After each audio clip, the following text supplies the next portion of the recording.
Mes salutations à tous ceux qui regarderont cette vidéo. Mon nom est Abate Akwa Yannick.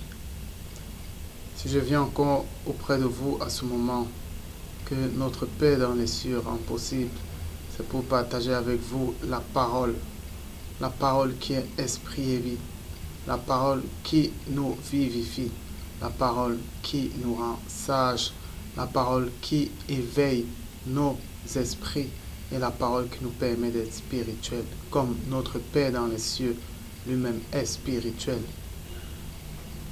À ce moment de la grâce de Dieu, à ce moment où Dieu use de patience en vue que tous les hommes se répandent et changent de vie et quittent des ténèbres du malin pour la lumière en Jésus-Christ, en ce temps, nous venons encore partager cette nourriture spirituelle pour que nos esprits s'abreuvent, pour que nos esprits croissent et que la chair décroisse. Les temps sont mauvais, nous sommes au temps de la fin. Les choses deviennent de plus en plus pires. La vie devient de plus en plus difficile. Les jeunes se plaignent. Mais le monde inculque son enseignement à lui. Tu peux te plaindre. Mais si c'est pour glorifier le monde que tu te plains, à quoi est-ce que ça sert? Nous savons que ça ne sert à rien de se plaindre, mais nous savons que tout consiste à avoir foi en la parole, en Jésus-Christ. Tout ce qui arrive sont des choses prophétisées. Ne soyez pas troublés par tout ce que vous voyez. Ne soyez pas troublés, mais regardez avec les yeux spirituels, parce que toutes choses doivent arriver, et toutes choses concourent au bien de Dieu et à la gloire de Dieu, au bien de ceux qui aiment Dieu.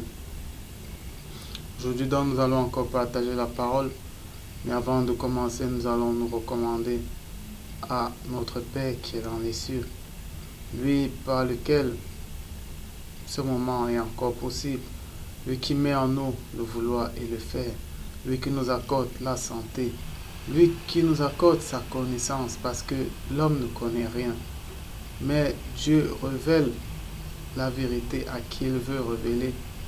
Lorsqu'il voit ton cœur dans l'humilité, lorsqu'il voit ton cœur dans la contrition, lorsqu'il voit ton cœur qui lui est soumis tous les jours, et lorsque tu pries afin que le fruit de l'esprit surabonde dans ton cœur. Nous allons donc recommander ce moment à notre Père dans les cieux. Abba Père, toi le Dieu très haut, toi le Dieu créateur de toutes choses, le Dieu des cieux et de la terre, le Dieu du céleste comme du terrestre, le Dieu du spirituel comme du physique, toi le Dieu de tout ce qui se meut, de tout ce qui a un nom. Abba Père, toi qui es au-dessus même de toute cette création, au-dessus de notre entendement, quand nous ne nous connaissons même pas, parce que tu es élevé au-dessus de toutes choses, tu es élevé au-dessus même de cette création, tu es élevé au-dessus même de ta parole en laquelle tout a été créé dans sa lumière.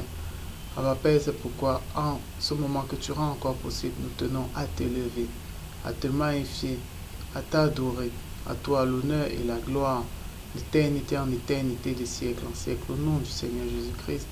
Père très saint, ce moment, nous le recommandons entre tes mains, afin que toi-même daignes nous édifier par ta parole qui est spirituelle, par ta parole qui est le Saint-Esprit, par ta parole qui dispose nos cœurs et nous permet de croître dans ta connaissance pour ta gloire et le témoignage de ta toute-puissance. Père très saint, daigne être élevé. À toi les actions de grâce, parce que c'est toi qui fais toutes choses dans nos vies. Au nom de ta parole, au nom du Seigneur Jésus-Christ de Nazareth. Amen. Aujourd'hui, donc, nous allons partager sur un nouveau thème, à savoir l'abandon de soi-même. Qu'est-ce que l'abandon de soi-même? S'abandonner, qu'est-ce que cela signifie? De nos jours, il y a plusieurs formes d'enfants de Dieu, plusieurs formes de chrétiens. Mais de nos jours, ce qui se passe, c'est la réalité, ce n'est pas la vérité. C'est la façon de voir des hommes, mais ce n'est pas la volonté de Dieu.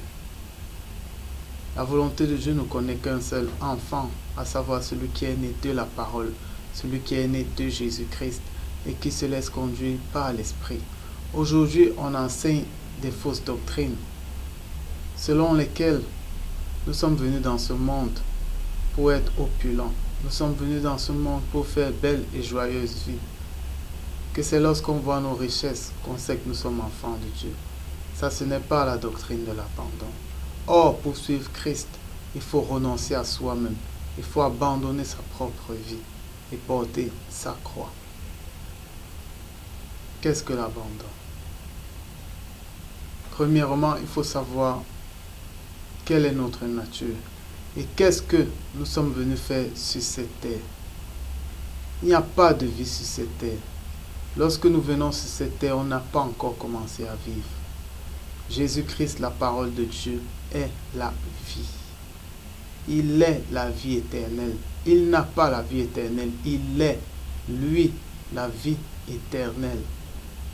Qu'est-ce que cela signifie? Ça signifie que lorsque nous venons dans ce monde, nous commençons physique. Notre spirituel est endormi. Tant qu'on ne reçoit pas la parole, le spirituel est endormi.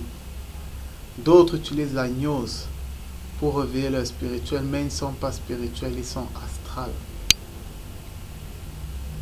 Ils réveillent leurs âmes. Et c'est pourquoi ils sont forts dans le rêve. Ils sont forts dans le rêve. Par la gnose, ils réveillent également une connexion avec Lucifer. Là, ils sont spirituels, mais ils sont spirituels mystiquement. Le véritable spirituel est spirituel dans le bien et non dans le mal. Lorsque Dieu éveille ton esprit, à ce moment précis, il t'envoie un ange. Cet ange est là pour te protéger. Cet ange est là pour t'édifier sur la volonté de Dieu dans ta vie. Il peut te permettre de le voir par théophanie, mais tu ressentiras qu'il est là. Il peut te permettre de le voir dans les songes et dans les visions, mais tu ressentiras qu'il est là. Il est là pour ton édification. Mais ça, c'est lorsqu'on a déjà reçu la parole, qu'on est déjà enfant de Dieu, qu'on reçoit cet esprit-là. Mais avant cela, il n'y a pas de vie. Sur cette terre, nous ne venons pas vivre. La vie est à venir. Pour cette terre, nous nous préparons à entrer dans cette vie. Et pour entrer dans cette vie, il faut au préalable mourir selon la chair. Mourir selon la chair d'abord dans un cadre spirituel, mais aussi dans un cadre physique. Tout commence physiquement avant de devenir spirituel. En ce qui concerne la naissance, en ce qui concerne le corps, tout commence dans le physique. On est d'abord physiquement avant de devenir spirituel. On devient spirituel lorsqu'on rencontre la parole. Tant qu'on ne rencontre pas la parole, on est charnel. La vie, le passage de cette terre, donc, qu'on appelle encore un pèlerinage. Le pèlerinage, c'est quoi? Ça veut dire que vous êtes de passage quelque part, mais vous ne vous établissez pas. Parce que ce n'est pas votre lieu. Parce que votre lieu est plus loin. Vous êtes des pèlerins. Ça veut dire que vous êtes des locataires sur cette terre. Vous louez cette terre. Vous louez tout ce qui y est. Mais ce n'est pas votre lieu. Ce n'est pas votre lieu. Lorsque nous sommes sur cette terre, on vient sur cette terre pour une seule chose, se perfectionner en vue d'hériter de notre lieu. Parce que notre lieu, la vie éternelle, elle est faite pour ceux qui ont le statut, ceux qui ont revêtu Christ, ceux qui sont à l'image de Christ. La vie éternelle, le royaume des cieux est fait pour eux. Tout notre pèlerinage sur cette terre est fait pour devenir parfait dans le spirituel. Avant de connaître Christ, on n'a même pas encore commencé à faire un pas. Quelqu'un qui ne connaît pas Christ, sa vie est vaine. Qu'il soit religieux ou pas, sa vie est vaine.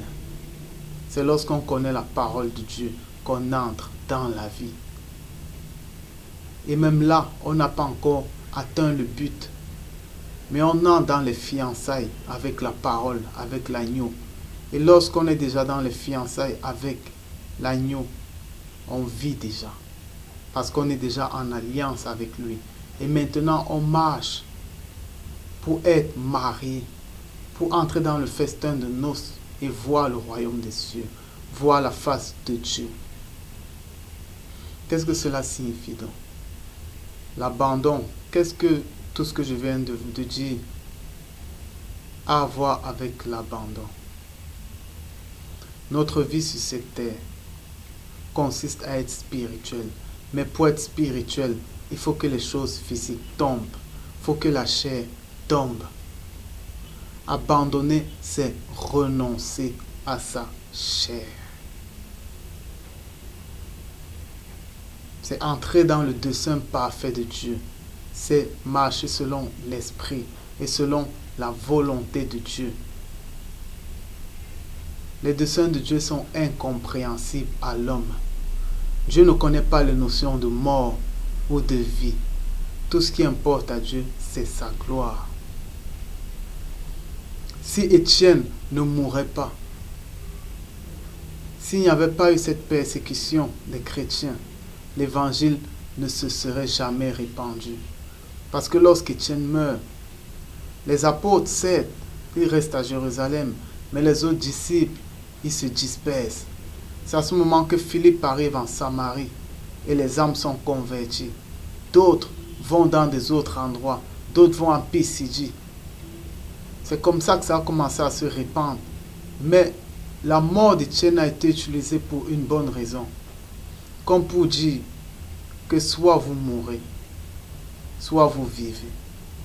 Dieu accomplit ses desseins au travers de cela. Lorsque vous regardez avec les yeux spirituels, la mort d'un enfant de Dieu devient une joie, même si nous sommes tristes dans la chair. Même si nous sommes tristes, c'est ça l'abandon. Ça veut dire que vous abandonnez votre propre vie. Mais tout ce que vous faites, c'est pour la gloire de Dieu. Elle a un grand prix, la mort de ceux que notre Père dans les cieux aime. Elle a un grand prix. Dans le livre de Daniel, dans la lettre, il est écrit que les sages, dans la prophétie des derniers temps, les sages mourront. Ils seront en proie aux persécutions de l'antéchrist qui les vaincra. Et ils mourront pour servir de témoignage. Ça veut dire on témoigne de la grandeur de Dieu, que ce soit par la mort, que ce soit par la vie. Nous ne devons donc plus avoir peur de la mort pour une seule raison, c'est que notre marche sur cette terre, son but, c'est d'atteindre le royaume des cieux, c'est d'atteindre la vie éternelle en Christ. Mais pour atteindre cette vie, il y a une mort physique avant. Et lorsque nous sommes en pèlerinage, travaillons pour être courageux devant cette mort physique. Elle peut arriver de plusieurs façons. Elle peut arriver par des insultes. Elle peut arriver par des lattes qu'on va vous frapper. Elle peut arriver par des lapidations. Elle peut arriver on vous égorge. Elle peut arriver dans des attentats. Mais préparons-nous à cette mort. On peut être torturé. Et je vous dis qu'il y a des tribulations dans la chair. Il y a des persécutions qui sont à venir. Les enfants de Dieu doivent se retirer du monde. Mais ils doivent tous les jours se préparer à cette mort. Se préparer à cette mort en pardonnant à ceux par qui ça passera. Pardonnez sincèrement. Ne soyez pas troublés par ce que vous regardez. Ce n'est que le commencement. Ne soyez pas troublés. Partout nos frères tombent. Des sectes islamistes. Ils se lèvent, nos frères tombent. L'islam a été créé pour une bonne raison. L'islam existe pour une bonne raison.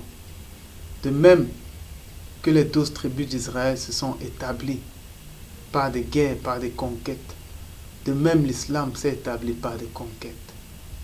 Ne regardez pas avec la chair. Sinon vous serez troublés. Sinon vous risquez d'avoir de l'amertume. Sinon vous risquez d'avoir de la haine.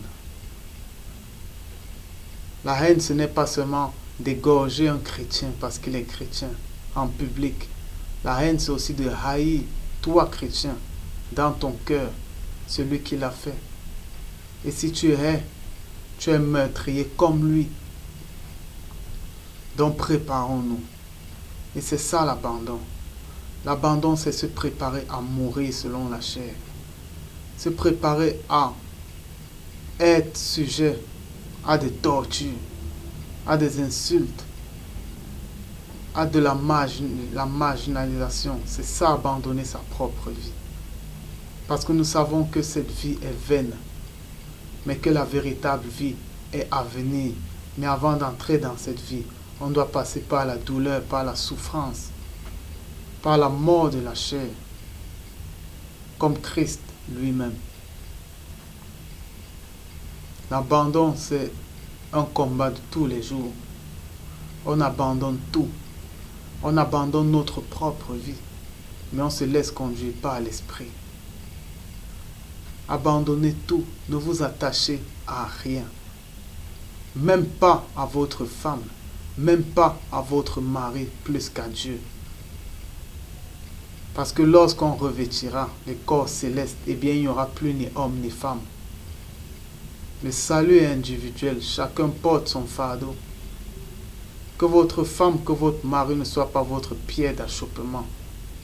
Ne soit pas un objet d'idolâtrie pour vous. Que vos enfants ne soient pas des objets d'idolâtrie pour vous, qui vous feront rater l'accès au royaume du Père. Un royaume parfait du Père. Un royaume pour lequel nous languissons. Abandonnons tout, mais entrons dans le dessein de Dieu. Entrons dans le dessein de Dieu. Abandonnons nos ambitions d'être de grands pasteurs, d'être de grands hommes de Dieu, mais entrons dans le dessein de Dieu. Connaissons la volonté de Dieu. Les desseins de Dieu sont insondables, ils sont impénétrables. Souvent ça passe par la prison, souvent ça passe par le dénuement. Mais nous, on croit que c'est une épreuve, on croit que c'est pour nous faire du mal. Mais alors Dieu est en train d'agir. Mais à ce moment précis, si on sait que Dieu agit dans nos vies, pourquoi nous craignons? Pourquoi nous doutons? Joseph, il a été vendu par ses frères. Joseph, il a fait la prison, mais il est resté confiant parce qu'il avait foi en Dieu.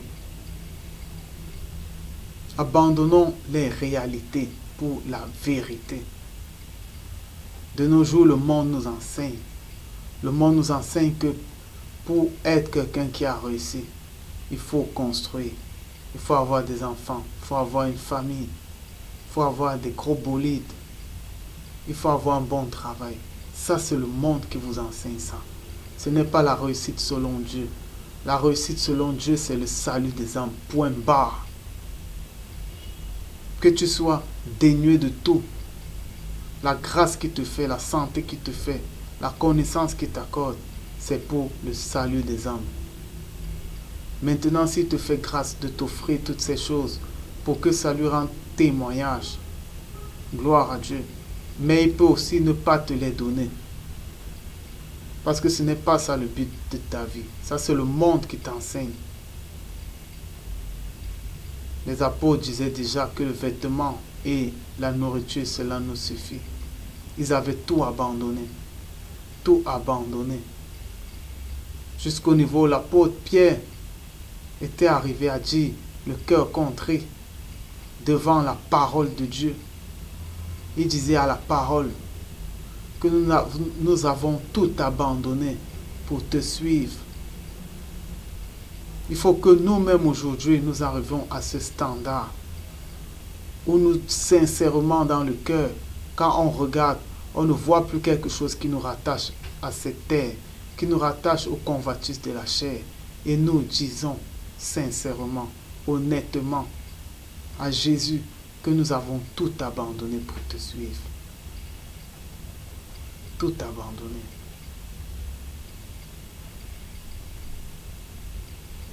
renonçons à tout. Renonçons à tout parce que des temps difficiles arrivent. Il viendra un temps. Aujourd'hui, nous avons du travail. On travaille. Aujourd'hui, nous pouvons manger. Nous pouvons pourvoir à notre entretien. C'est une grâce que Dieu fait. Nous avons la paix, nous avons la joie. Mais il viendra un temps où pour acheter, ou pour vendre, il faudra penser comme le monde. Il faudra parler comme le monde. Il faudra travailler pour le monde. Il viendra un temps. Et si tu ne feras pas ces choses, eh bien tu seras marginalisé. Tu n'auras plus de travail.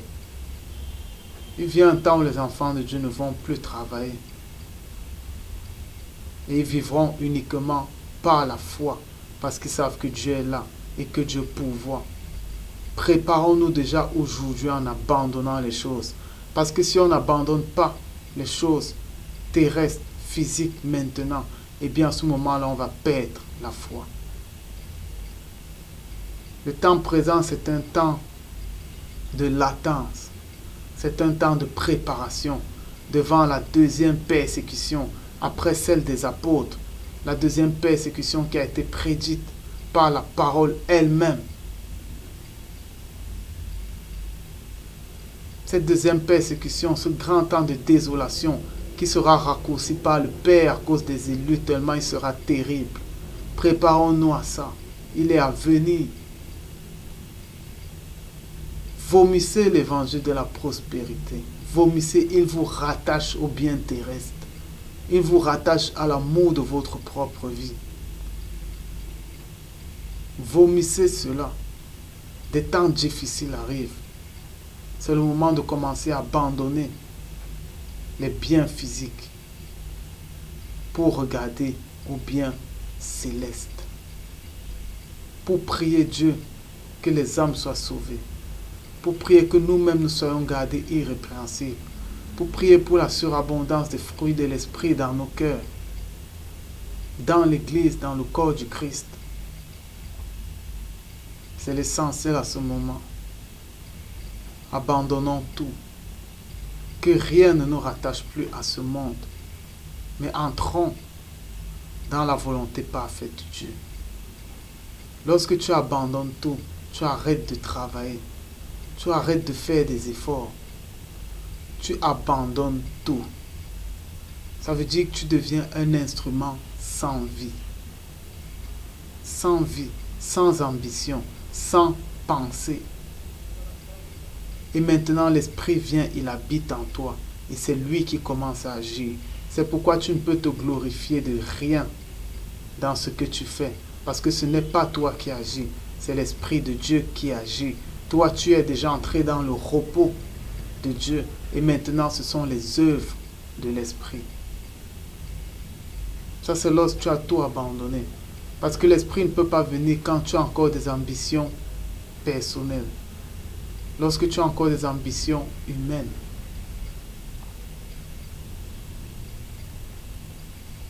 C'est le moment de tout abandonner. C'est le moment de se dépouiller de la chair. C'est le moment de marcher encore plus dans l'Esprit. D'avoir une vie de prière. De manifester les fruits de l'Esprit Saint. De pardonner. De renouveler la miséricorde. D'être patient. D'être charitable. D'être bienveillant. De cultiver la paix parmi nous, les frères, parmi le corps du Christ. D'être en paix avec les religieux, avec les païens. D'être sage et doux. D'entrer dans le monde pour que ceux qui sont encore dans le monde soient sauvés. De ne pas les prendre comme des condamnés, des perdus, mais d'aller vers eux. Il est encore temps. Il est temps. Les temps viennent où on n'aura plus ces opportunités. Il est encore temps. Je vous exhorte, frères, je vous exhorte, sœurs. J'exhorte tous ceux qui regarderont et qui suivront cette vidéo. Il est temps d'abandonner le monde. Il est temps d'abandonner la chair. Il est temps d'abandonner les mauvaises compagnies qui corrompent les bonnes mœurs. Il est temps d'abandonner, quand on parle de mauvaises compagnies, abandonner la télévision au travers des programmes pervers, obscènes, impudiques, scientifiques,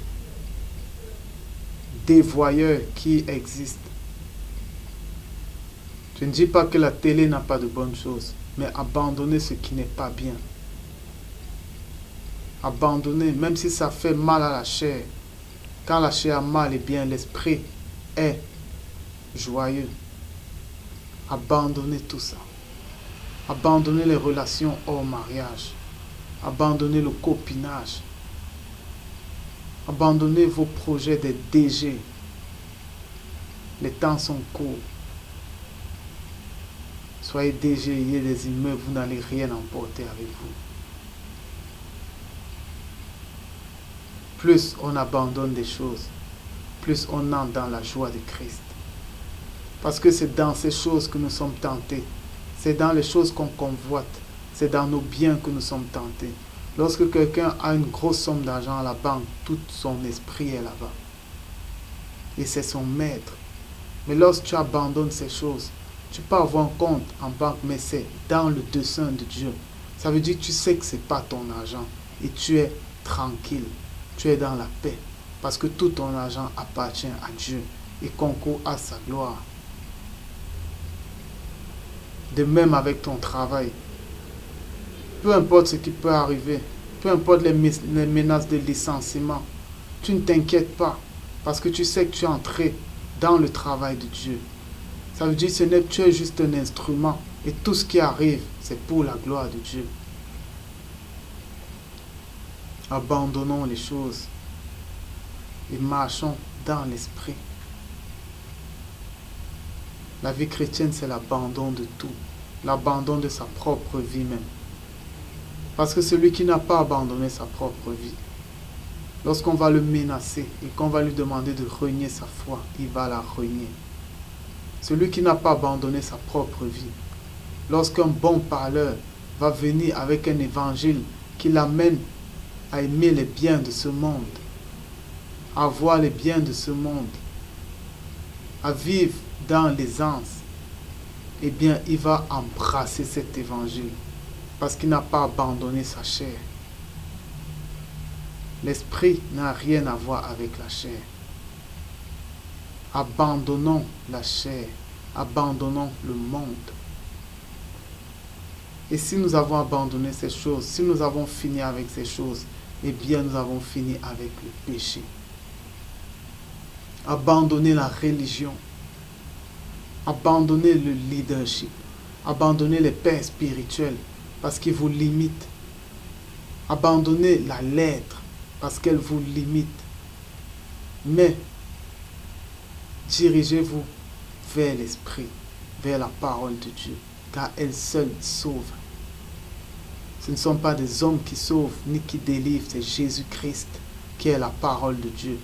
Parce que la guérison, la délivrance qu'il accorde, elle est autant spirituelle, astrale que physique. Il guérit en même temps l'esprit, l'âme et le corps. La religion vous limite. Ne condamnez pas l'islam. Parce que comme l'islam, le catholicisme, c'est une religion. Le pentecôtisme, c'est une religion. Être mormon, c'est une religion. Témoin de Jéhovah, c'est une religion. Les églises réveillées, ce sont des religions. Les églises de maison, ce sont des religions. Parce que dès qu'on établit un standard dans lequel les hommes doivent être soumis, c'est à cette loi qu'ils sont soumis, ce n'est pas à Dieu. La vie en Christ, c'est une vie de liberté. Liberté dans l'esprit. Ça veut dire votre garde-fou, c'est l'esprit. Et on vous reconnaît comme enfant de Dieu par les fruits de cet esprit. Ce n'est pas parce que vous allez dans une église de maison que vous êtes enfant de Dieu. Ce n'est pas parce que vous parlez la langue des anges que vous êtes enfant de Dieu. Ce n'est pas parce que vous allez dans une église reconnue qui a un nom que vous êtes enfant de Dieu. Être enfant de Dieu, c'est être né de l'Esprit.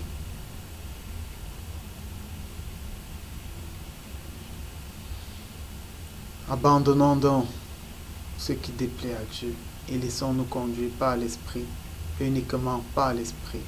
J'en ai fini avec cet enseignement. J'espère qu'il a pu édifier plus d'un. Soyez bénis, chers frères, soyez bénis, chères sœurs. Nous allons terminer en nous recommandant à notre Papa. Abba Père, nous te rendons grâce pour cet enseignement que tu as encore rendu possible, que toi-même daignes le diriger vers ceux qui devront le voir et l'écouter.